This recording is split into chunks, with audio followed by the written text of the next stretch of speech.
Salut la famille, heureux de vous savoir nous encore une fois de plus de là où vous êtes et de là où vous aurez l'occasion de nous suivre encore une fois de plus sur Albert Premier. Nous disons merci, ça fait quand même un bail, mais nous sommes là sans problème. Tozota makamonyo sondenge ezoleka, on est averti, c'est tout simplement tozala qui moi occupé na makambo mosusu, mais quand même on est là. Nous disons vraiment merci et je pense que beaucoup accompagner biso à travers les commentaires comme d'habitude. Et si c'est la première fois que tu tombes sur cette vidéo, si tu n'es pas encore abonné, tu n'as qu'à cliquer en bas dans les coins, tu cliques, tu t'abonnes. Tu actives aussi la cloche de notification pour ne pas rater nos éléments. Et puis tu peux liker, donc tu peux même liker avant même de regarder parce que vous allez décider.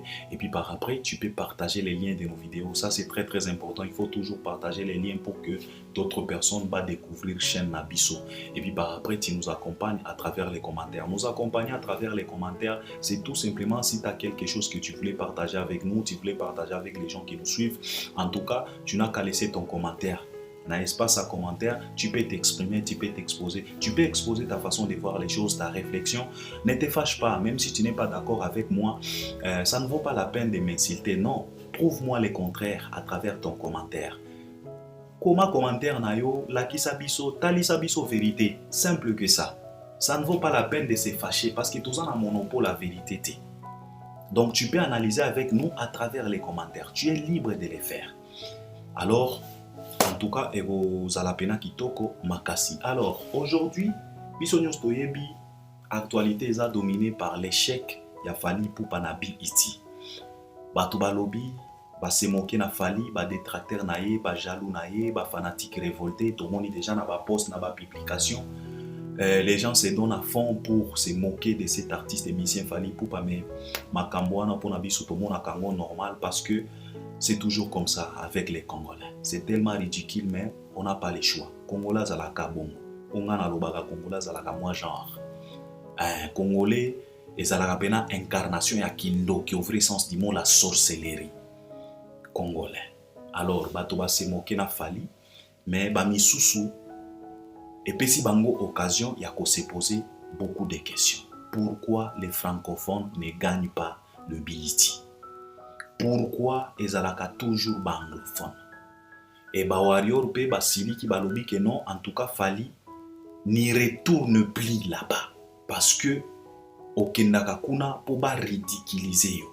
Alors beaucoup de warriors bazu yango neti moi ko ridiculiser Fally, neti ko manque respect na grand artiste comme Fally Ipupa parce que ceux qui batali ba réalisation na ye ba tournée américaine au Fally Sala a beta tina Apollo place oyo c'est pas n'importe qui a beta kuna na manso Fally zo sala bazo mona yango te mais bazo ridiculiser ye kaka. Alors ba warrior ba considérer yango comme ko ridiculiser Fally, ko manque du respect na grand messier comme Fally Ipupa. Alors esali pasi ba warrior rebelle balobi que non, Fally azonga kalisusu kunati.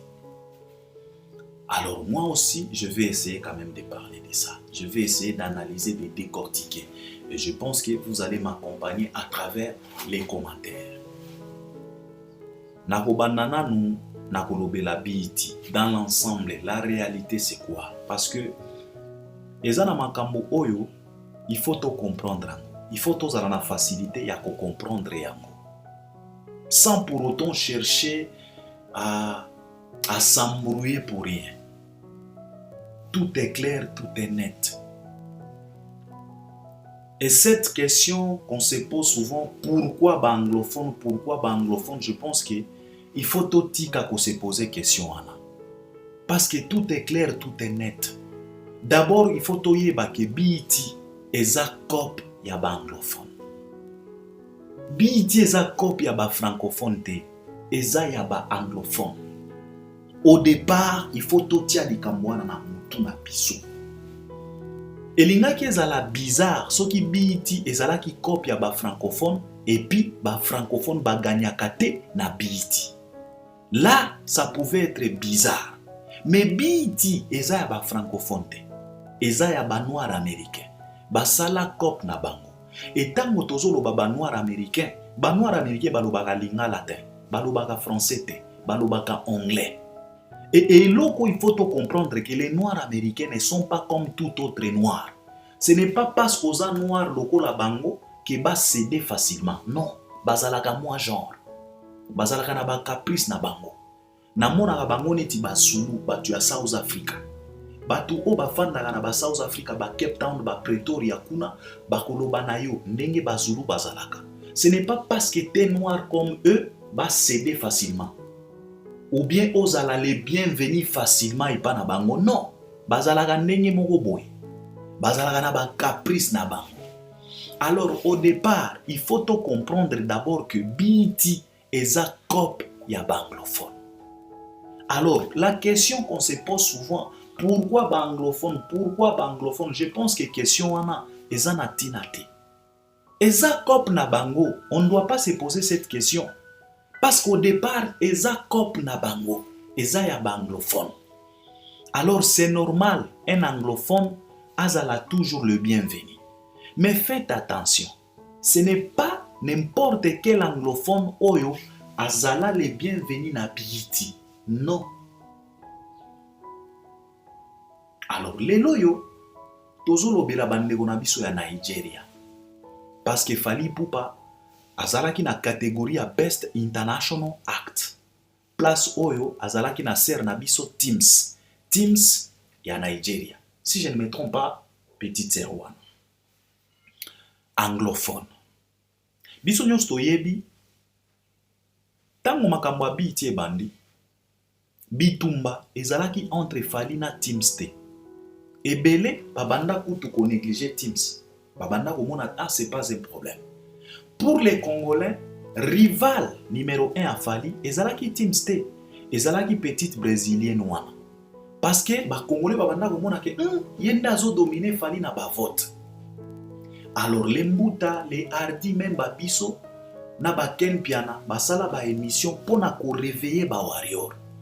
Ko interpeller ba warrior koloba na bango bosala keba eza na mwasi moko brésilienne wana ye moto azo dominer Fally. Alors ba warrior ba lamuka basala démonstration de force. Ba doubla brésilienne wana na ndenge moko ya kosakana te na ba vote. Bitumba et pas ba Congolais ezalaki entre Teams na Fally te. Ezalaki entre Fally na brésilienne wana. Mais à notre grande surprise, Teams azui yango. Teams anglophone. Bato baleli, balobi injustice.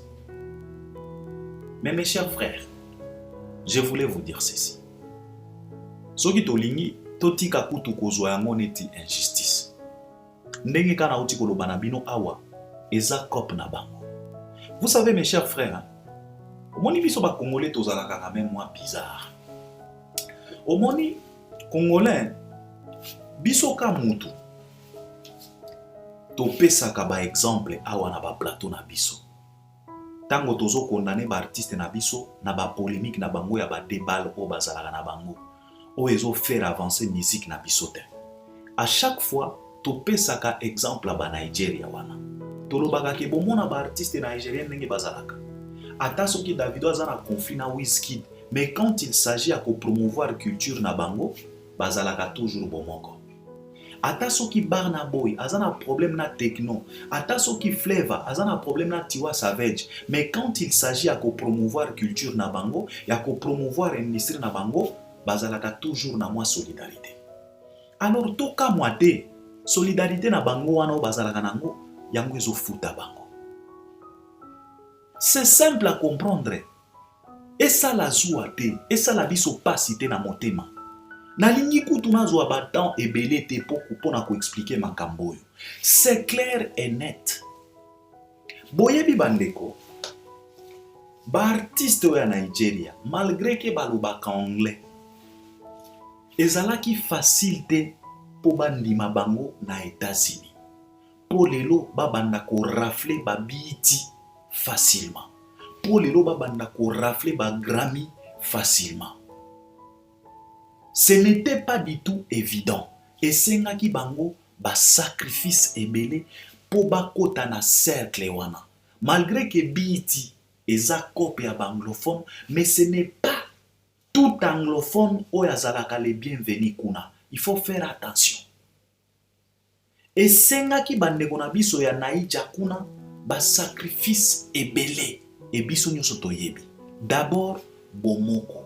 Solidarité na bango bazalaka na bango, bazalaka nango quand il s'agit ya komatisa musique na bango. Et puis vision wana, initiative wana. Euta et pas ba musicien kaka bango moko te. Bon comprendre likambo yo. Ce n'est pas les au hasard comme on a ba Teams. Teams petite zéro a gagné ba trophée wana mibale. Azana carrière ya malonga te.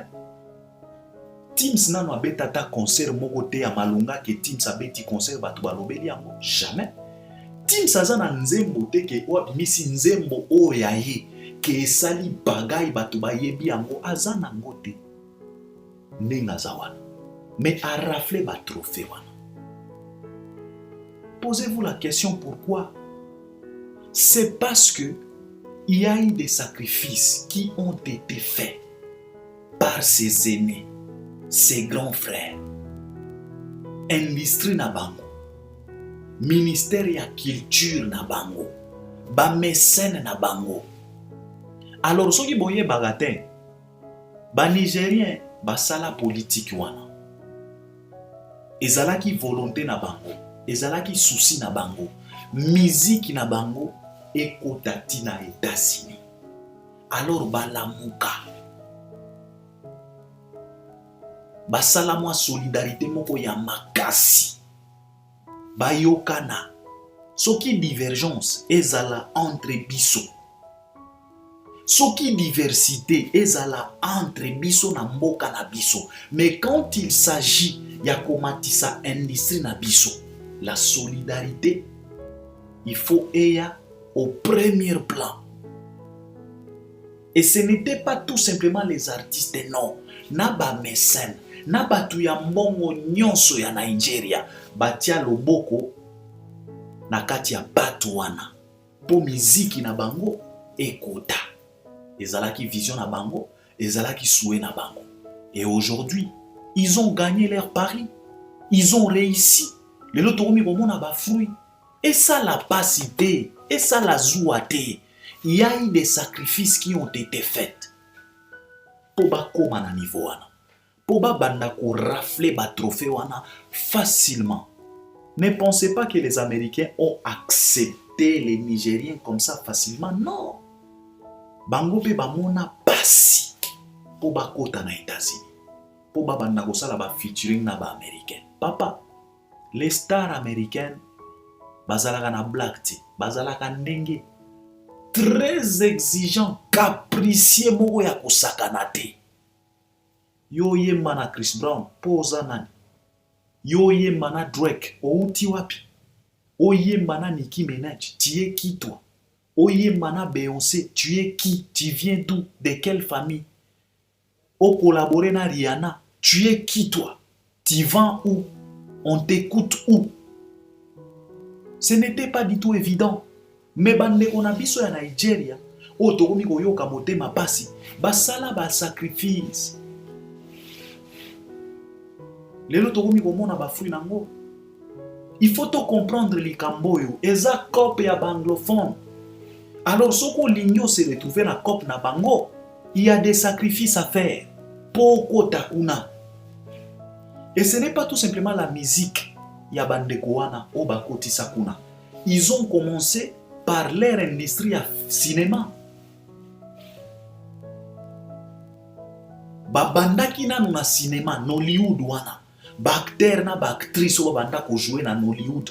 Babanda bakota kuna, bakotisa bango nanu.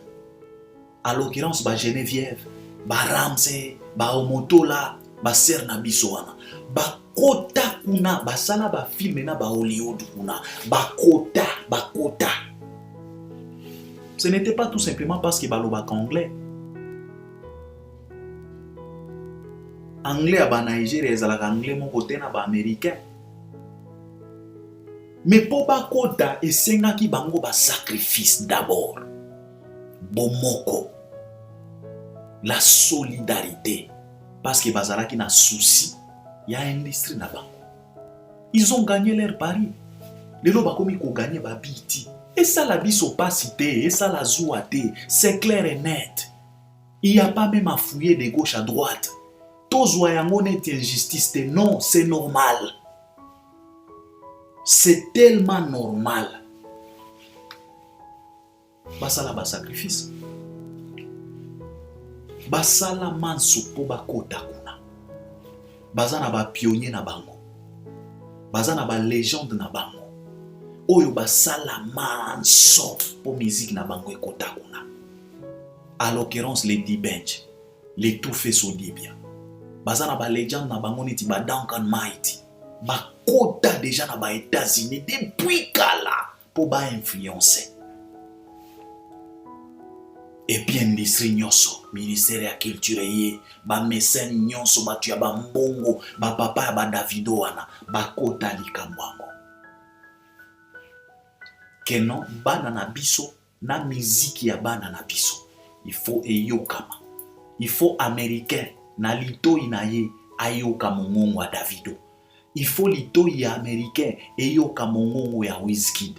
Il faut lito ya américain eyoka Tiwa Savage, eyoka Techno, eyoka Fino, eyoka Flava, eyoka Yemi Alade, eyoka Batuana nyonso. Et ils ont gagné, mes chers frères.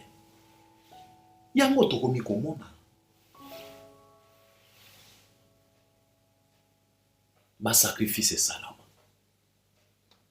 Ce n'est pas les au hasard. Alors et ça la pasité. Et ça la zouatin. C'est facile à comprendre. Nalobi na bino au départ, il faut totia d'abord na mitu na biso ke eza cop ya ba anglophone. Alors pour se retrouver dans cercle la bangoana, ça demande beaucoup de sacrifices à faire. Tuna Davido a expliqué yo pour asa la featuring na Chris Brown. Ça lui a coûté combien? Tuna Wizkid a expliqué yo pour asa la featuring na batu wana ba Drake na batu misusu. Yo moko comprendre. Tuna bango ba expliquer. Il y a toujours des sacrifices à faire. Et quand tu veux être grand, il y a toujours des sacrifices à faire. Et il y a kapamba pambate. Batouana bazouaka makamona facilité te. Et c'est la raison pour laquelle les anglophones makamona bango basalaka toujours des choses en grand. Basalaka makamwa mikete. Et c'est la raison pour laquelle sokotali même ba cérémonie à ba Grammy, ya ba BET. C'est autre chose. C'est grandiose. Tu peux te poser la question de savoir est-ce que oh ezaka cérémonie. Donc ba spectacle moko boy oniré et comme louange à diable. Bino moko bomona ba spectacle ndenge ba organiser kama kamona bango ba Grammy kaka cérémonie à remise des prix mais bango ba komisa tango eloko moko boy. Donc makambo moko les anglophones sont toujours comme ça. Ils visent loin. Bamonaka toujours makambo minene. Bango basala la makambo mikete. C'est la raison pour laquelle poko tana cercle na bango wana il faut ba sacrifice belé. Il faut kozala na ba vision. Il faut qu'on élargisse champ de bataille na yo. Sinon, tu ne peux pas y entrer, papa. C'est clair et net. Et ça la pasité, et ça la zouate. Tu comprendre que les accords na bango, y a banglophone. Alors, ceux qui va décider qu'on valoriser banglophone, et puis il faut qu'on y ait banglophone ou bazo valoriser bango, bango pe basala ba sacrifice. Nazoro banabino awa. Biso toyo kaka na Congo. O ba Abe Dachou, o ba Eric Mandala, o ba Maboko Bank, o ceci, c'est là, ceci, c'est là, o moto mbongo. Mais bosala ga nini? Mbongo na bino wana. Bosala ga ngon nini? Bokoki ko aider même industrie. Parce que nalobi na bino pour musique ya bandeko na biso ya Nigeria ekota na États-Unis, ce n'était pas tout simplement la force à Wizkid, la force à Davido, la force à Tiwa Savage, non. Ba mécène, ba tuya mbongo, ba kotisa, ba mbongo na bango. Ils ont venu, ils ont dit en tout cas, il faut musique na biso ebeta makuna. Ba tia ba moyen, ba tia ba paquet. soki ba jet privé toko somba. Chris Banon aye na jet privé, Davido pe aye na jet privé. Okoloba na nini?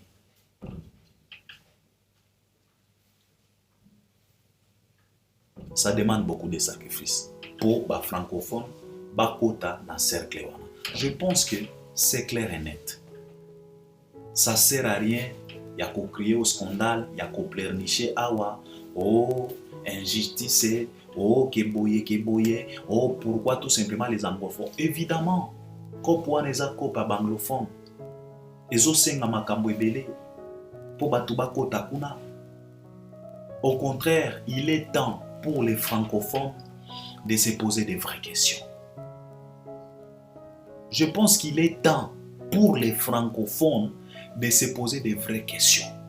Ou soit boycotter ça, ou soit bon créer bino pe cop na bino, bon créer bino pe beiti na bino. Alors na tango wana bogomona pe soki ba anglophone bakozalaka na facilité ya boya kokota na beiti ya ba francophone.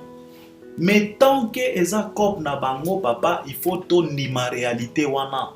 Yako samba eza te, yako lela eza te, yako crier au scandale eza te, injustice eza te, c'est clair et net, eza cop na bango. Ezo senga ba sacrifice ebele. Clair et net. Je pense que c'est ce que moi je peux dire pour na makambo apiti. To lela te. Et ça l'a pas cité. Alors pour parler maintenant de l'artiste et musicien Fally Ipupa. Bon, et ça n'est pas si quand même parce que 4e fois, Azongi m'a beaucoup parlé. Mais nga pena, et ça n'a pas si mingite. Parce que, na banda goyeba, que ce n'est pas du tout évident un artiste comme Fally Ipupa de pouvoir gagner BET comme ça. Qu'on reconnaître, bien sûr, bah qu'on reconnaître. Tant qu'on a monaki Teams kuna, malgré que batu banda go tia pena ka, banda go tia pena kate na Teams, mais intérieurement na banda goyeba ke non Teams akozwa yango. Pourquoi? Parce que ba collaboration oye ya sali na ba Wizkid na nzembo na bango Essence wana, nzembo wana ezala certifié tina États-Unis. Yango nazoloba na bino awa eza makambo na bango ya banglophone. Parce que la chanson a été écoutée par les Américains, la chanson a été consommée par les Américains. Bato balobaka anglais, la chanson a été certifiée par les Américains. Comment voulez-vous nzembo oyo ba américain ba consoma, ba certifia et échoué na BET? Ba pesa trophée na mutu oyo ba nzembo nae nanu ekota kuna te. Nanu bayokaka yango pena te. C'est clair et net, bandeko. Totika ko chauffer mitu na biso pamba. Et ça lit tout simplement passé. Mais quand même, moi je suis ici pour féliciter tout simplement Fally Ipupa. Ndenge kana uti koloba. O okota na cercle wana, ce n'est pas du tout évident. Alors comment na Fally Ipupa, malgré nyonso, bazo reconnaître quand même na cercle na bango wana. Cela veut dire que batouana, soki balingi ba élargir ba paramètres na bango, bamonaka quand même Fally. Bamonaka quand même, il y a un Congolais oyo azosala makambo. Tangu batali balobi, il y a un Congolais oyo azosala makambo. Et le Congolais c'est qui? C'est Fally Ipupa. Alors, na batuo bazo se moquer na Fally. Moi je voulais tout simplement dire aux warriors que ça ne vaut pas la peine ya koyoka motema pasi. Batuana bazalaka bongo. Et il faut savoir que c'est parce que c'est Fally Ipupa. Ce qui est là qui déplique, ne muto azuite na BET, na ebite soki balingi batu balingaki batia makelele. Ce qui est là qui héritier, ne muto azuite na BET. Je ne pense pas que ça na mutu oyo alingaki atia makelele. Ce qui est là qui miel de son, ne a échoué na BET. Je ne pense pas que ça na mutu moko boye alingaki asala ta post ta publication pour se moquer. Bato balinga ki ba trouver un mot normal. Mais comme les gens bazomona ngo anormal, Fally ko échouer na BET, ça nous prouve à suffisance que pona bango Fally azalaka toujours au top. Et nga na lobaka yango toujours. Batu oyo ba confirmaka grandeur ya Fally la République démocratique du Congo, ce n'est pas les warriors. Ce sont ces détracteurs qui nous confirment que Fally, il est au top. Ce n'est pas les warriors qui confirment ça. Ce n'est pas les fanatiques de Fally qui confirment ça, non. Normalement, batu oyo ba confirmaka que non Fally aza numéro 1 à musique à Congo, ce sont ces détracteurs. Bangonde ba confirmaka pena suprématie à Fally. Alors, je demanderai tout simplement aux warriors de se calmer. Ceux qui boza mayele, bo tourner page. C'est déjà le passé. Fally a un concert le premier na Allemagne. Procurez-vous de billets. Au contraire, bo beta sold out pour prouver batu que non. Fally sa carrière ezo se résumer te na biti. Pour azala grand, azala Fally oyo aza, ce n'est pas à cause ya biti. Non. Il faut beau comprendre les Cambouana. Alors, beau tourner page. Makambo ya biti, beau conjuguer ango déjà dans le passé. Il faut que beau avancer. Il faut que Fally avance. Et je pense que lui, na mental d'acier o yazalaganango, il a déjà avancé. Le premier azana concert. Concentrez-vous na concert. Azana tournée mondiale. Golden Tour. Concert. Azana tournée. Tokos Gold Tour. Golden Tour. Tokos. Focalisez-vous na date ya le premier. Juillet. Na Allemagne. Beau tourner page. Et Sili. Fallait azuiter. Ce n'est pas grave. Ce n'est pas la fin du monde. Personne ne va pas mourir. Bozwa kutu tenter ya ko discuter na ba page ya ba polémique. Ça ne doit pas même vous. Papa, botika va se réjouir parce que ils ont un soulagement pour na bango. Parce qu'il fallait les traumatiser trop. Alors ceux qui basu attend moi quelques minutes, quelques secondes de soulagement, bo privaka bango ten, botika bango va se soulager. Parce que traumatisme oyo Fally a tiaka bango, ce n'est pas du tout évident. Yango ngana lobaka, soki FARDC ezalaki pena na motema makasi lokola ba fanatique affaire nde monguna kotaka Congo te. Parce que soki ezana bato bazalaka na motema makasi oto bengaka cœur dur, eza ba fanatique affaire. Parce que traumatisme oyo Fally mulunye oyo Fally atiaka bato wana, ba hyperkito fala betaka bato wana. Soko zana motema makasi te, mbele bakunda kala, me bato wana bazalaka kaka, baolukisa kaka, place ofala kokwea. Alors, soki na lobela sikoyo Fally pour par l'artiste et musicien oyo 4e fois azala nominé mais azongi lisusu maboko pamba. Pardon, oye komi sujet à moquerie pour na ba détracteur na ye, ba jaloux na ye, ba fanatique révolté na batu ya ba mauvaise foi oyo kindoki ya congolais ezanga congé et ça lit quand même pas si. Mais moi personnellement, moi ça me fait pas mal vraiment parce que je savais très bien que ce n'est pas du tout évident. Parce que Team Swana, pour gagner makambo wana, on a outi ko expliquer bino. Eza ba sacrifice ebele. Oyo ba grand frère nae ba sala. Ba teams bazoya na ba facilité ebele pour ba gagner biloko wana. Esenga ki kaka Wizkid azwae asala na nzembo a connecter pa ba Drake pa ba Future na ba misusu. Fini pour a zwa trophée wana. Et azuya. Alors, et comme il sujet à moquerie, tout ce qu'il fallait, post, publication, moi ça ne m'étonne pas. Et je voulais tout simplement dire aux warriors que Makamboana et Salabino Pasite. Et Salabino Pasite. Et Salapena Bino Pasite. Et il est temps de tourner la page. Parce que, bon conjuguer BIT n'allait passer. Au contraire, bon se concentrer na avenir. Vous voyez très bien que le 1er juillet, il fallait avoir un concert en Allemagne. Alors, bon se procurer un billet. Bon ça l'a moi sold out. Toyo kapena na concert en Allemagne le 1er, fallait beti moi sold out. Et que ça la moi qui toko makasi. Parce que je pense que même lui-même, l'artiste Fally Ipupa, il a déjà passé à autre chose dans sa tête. Parce qu'il n'est qu'un mental d'acier. C'est quelqu'un qui a des costauds. Bien sûr, il ça la passe dans mon thème. Et il peut se poser beaucoup de questions. Pourquoi on a gagné à Kate? Parce que c'est la deuxième fois où Batu, Babanda, comme on a pena Fally, a pena favori pour Azwa. Parce que première fois, ils allaient dans l'époque originale, Fala zalaki pena favori pena.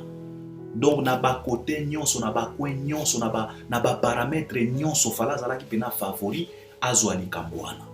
Mais Jomoko boyagana yende muto ayaki kozwa yango. Et ça là qui passe. Fally la failli même boycotter BET. Mais akanga motema abima un bon perdant. Il se présente toujours parce que na yoki déjà ba warrior misusu ba komi koloba keno qu'il ne se présente plus là-bas. Akinakakuna lisusu. Je pense que ce n'est pas ça la solution. Il peut boycotter bien sûr, mais à boycotter mon ndenge ya bien. Il faut bâtir sagesse parce que pour boycotter bien sûr tu peux boycotter, mais tozo yebate à venir réseau réserver les bisonini. Alors so bolingi o boycotter c'est pas grave, mais ko boycotter tiaka pe mayele na boycottage na yo, tiaka pe sagesse na boycottage na yo. Parce que ça li pena pas si ba warrior balobi azonga kakuna lisusu te. Alors na tour oyo nanga na banda ko kanisa ndenge fala zo poster boy, ndenge Fally auti déjà Lausanne, a côté déjà un avion privé pena pour que Los Angeles. Na banda ko mituna, est-ce que Fally n'est pas au courant que non peut-être moi positivité ça na makambwana, mais quand même doute ezalaki parce que Team Swana c'était pas facile. Alors ce qu'il fallait ndeko moko alobi na Albert tozo lela oh injustice. Est-ce que Fally est moko? Il n'a pas négligé quelque chose. Est-ce que Fally a sala qui négligence te na monde ya ba américain wana? To solo li pena na ndeko wana aza congolais te, aza nationalité mosusu a expliqué na makambo alobi Albert non. On peut condamner BET, ça va, mais aujourd'hui, ceux qui sont Nigériens, on a bazo gagné en gros. Ils ont fait quand même des sacrifices. Bami pesa, ba kotisa qui sérieux. Parce que zala qui vision na bango que musique na bango eko tati na États-Unis. Or, ceux qui totali bien entre bango na Fally, qui a commencé à réaliser des projets avec les Américains. Au commun a que Fally il est parmi les artistes africains. Yakusa la misala ba projet pena na ba américain. Biso nyosto yebi. Fala et la biso Olivia, ya Ju Unity. Quand on parle de Ju Unity, on va directement à un grand rappeur comme 50 Cent. Et quand on parle de 50 Cent, on voit directement ba tuneti ba Degem, ba Drake, tota la ba Eminem, tozota la ba Dr. Dre, tozota la ba Snoop Dogg. 50 Cent. Mais Fally, il avait réalisé une chanson avec Olivia. Olivia ya Ju Unity. S'il vous plaît. Fally a même Olivia 2 fois na Côte d'Ivoire, ba beta concert. Fally a même la biso Olivia na Kisasa, Olivia beta concert na Kisasa. Fally a même la biso Olivia na Zénith de Paris. A présenté la pena batu Olivia yeyo na Zénith, Olivia yemba. Chaise électrique. À part ça, R. Kelly aya na Afrika wapona kosala projet moko boye 18 abengisa Fally na projet wana. Azalaki na batu fait Sodibia si je ne me trompe pas na ba Likiba star moko tanzanien. Fally yemba na projet wana. Par après Fali aye ko réaliser projet na Tokos 1 na R. Kelly, la chanson Ninja. Alors ndeko wana lobi na nga Albert, est-ce que tu ne vois pas que Fali épée a négligé côté wana, a négligé le monde anglophone? Il s'est beaucoup focalisé dans le monde francophone. Nayoki nalobi, en tout cas tu peux avoir raison. Parce qu'il est quand même parmi les premiers artistes et musiciens oyo ba côté là ba américain. Et puis ce qui total il fallait même na palmarès naie.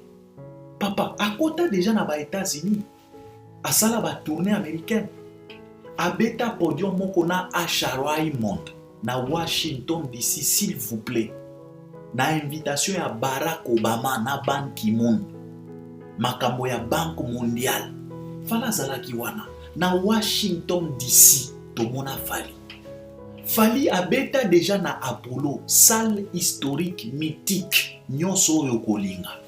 Place oyo ba grande personnalité à États-Unis, ba noir américain, ba leka wana.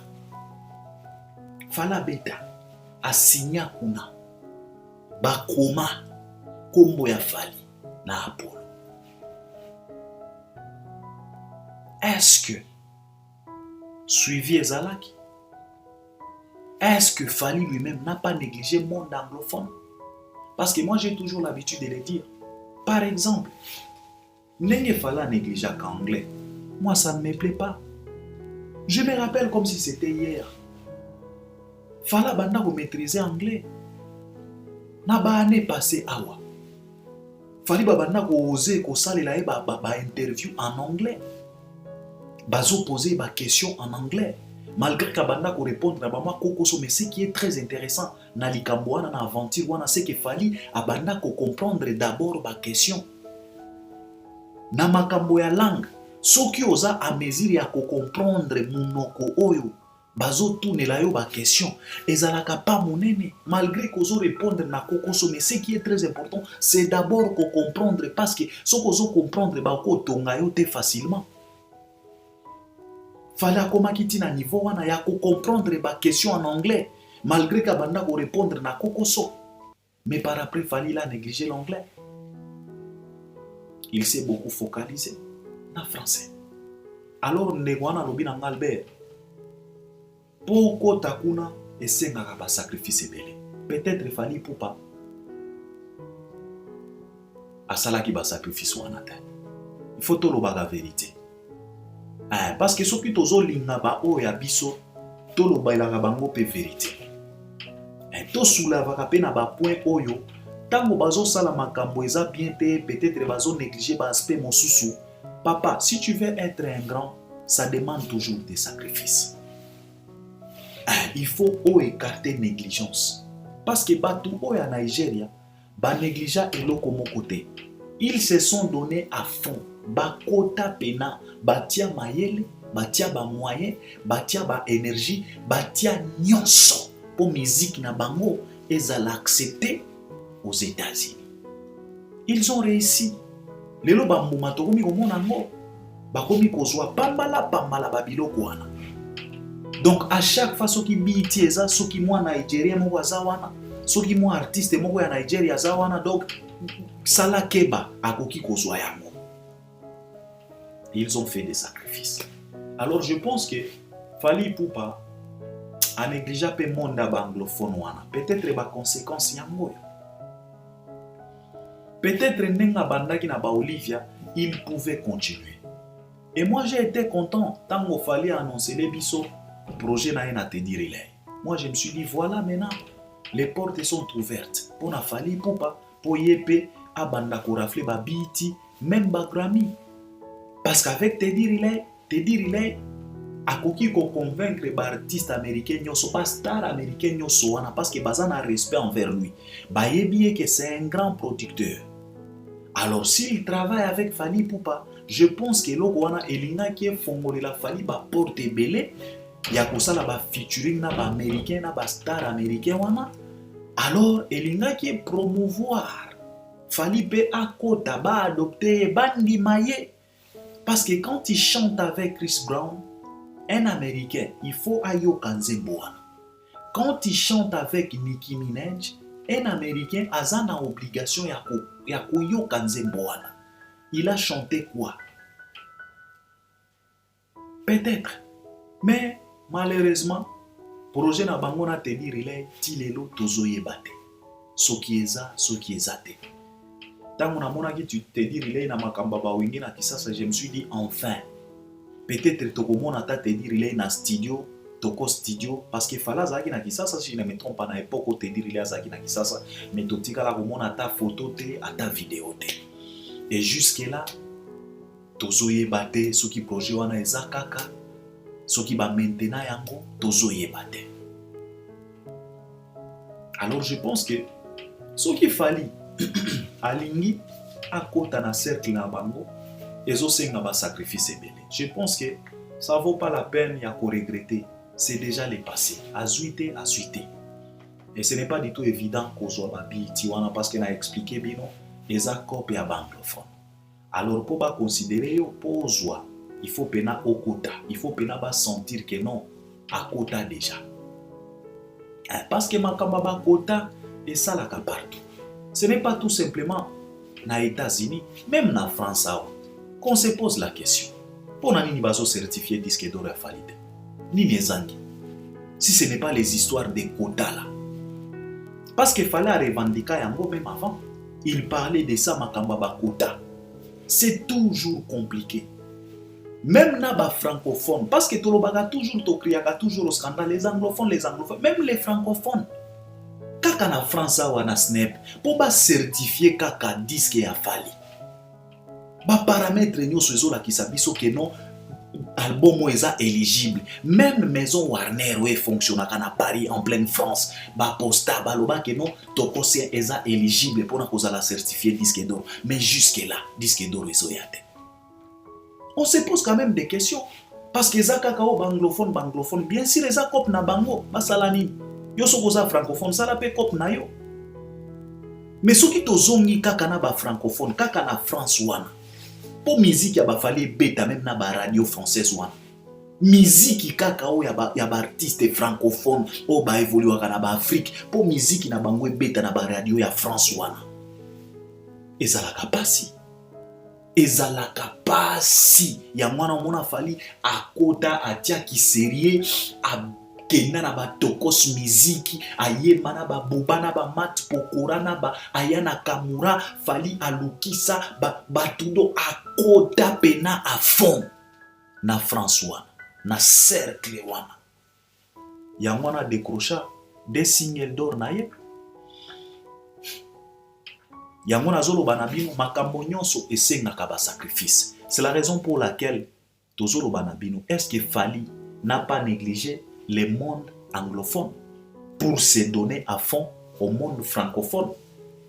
Parce que tant qu'on fala mi pesi na monde francophone, tout moni quand même ba résultat. Tout moni quand même ba résultat. Fala zo sala ba chiffre. Tozo mona mindele ba fandi pena na ba plateau 4 5 mindele ba beti ma solo ya Fali. C'est parce que à quota à fond. Na ba France kuma. À quota pena à fond à sali ba featuring na ba Dadju, il est toujours à fond na monde francophone. Ba résultat tozo mona. Je pense que énergie oyo Fali a utilisaka pour na kokota na monde francophone, il fallait à utiliser même énergie pour akota na monde anglophone. Peut-être les loyo tolingaki to beta ba masolo mosusu. Mais j'ai comme l'impression Fali il avait trop négligé le monde anglophone pour s'attacher mingi na monde francophone. Parce que quand il s'est attaché na monde francophone, tout le monde a résultat. Ata ceux qui disent que d'or réseau yate, mais quand même tozo beta masolo ya disque d'or certifié par Snap.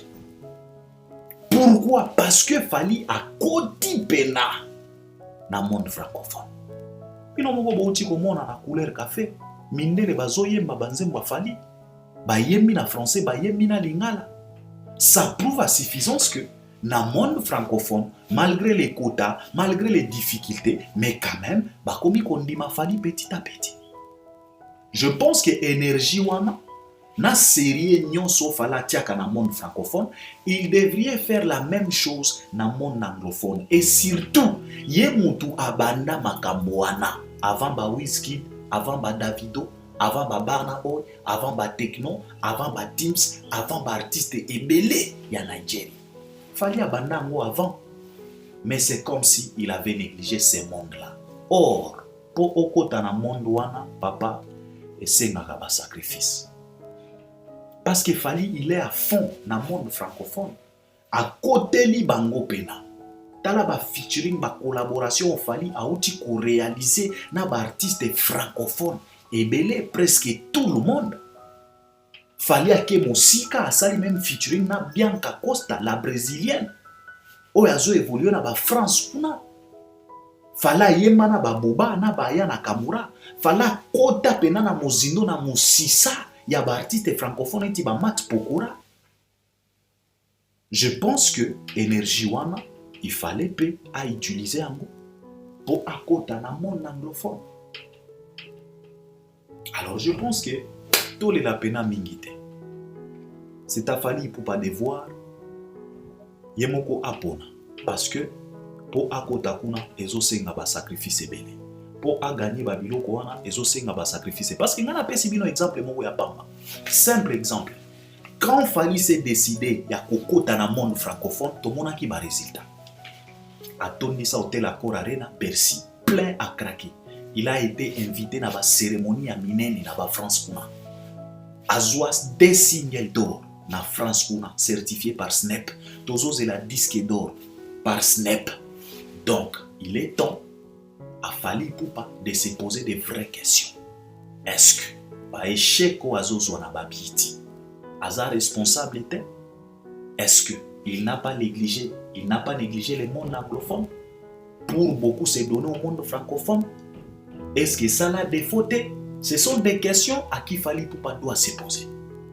Parce que moi je me pose souvent la question de savoir pourquoi fallait négliger anglais. À négliger kango pour l'année. Fallait zana ba moyen. Ba cours d'histoire ça.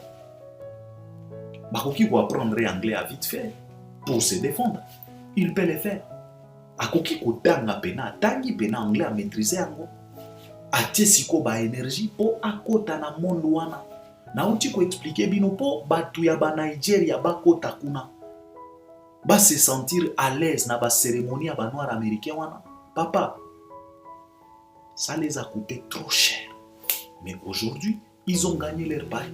Je pense que c'est au tour de Fally Ipupa, et ce n'est pas tout simplement Fally Ipupa, c'est au tour des artistes francophones de pouvoir se poser des vraies questions. Ce qui balingi bakota na monde wana, bakota, batia ba énergie nyonso.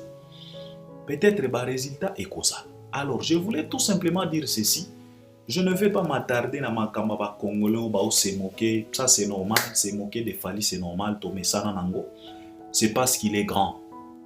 Je voulais tout simplement demander aux warriors de ne pas se focaliser dans la méchanceté au besoin dans la publication dans les réseaux sociaux. Non. Tourner la page, passer à autre chose. Fally Ipupa tourner et continuer. C'est à vous de se procurer des billets partout où Fala Kobeta, Boz à la présent. Boz à la pena présent, tourner et continuer. C'est pas grave. C'est pas vraiment grave. C'est pas la fin du monde. Falaza Fally te lelo pona biti. Bien sûr, il y a qui sala kitoko makasi so kazu yango. Mais azu yango te. Alors quoi? What's the next? On ne peut pas rester là. On doit continuer.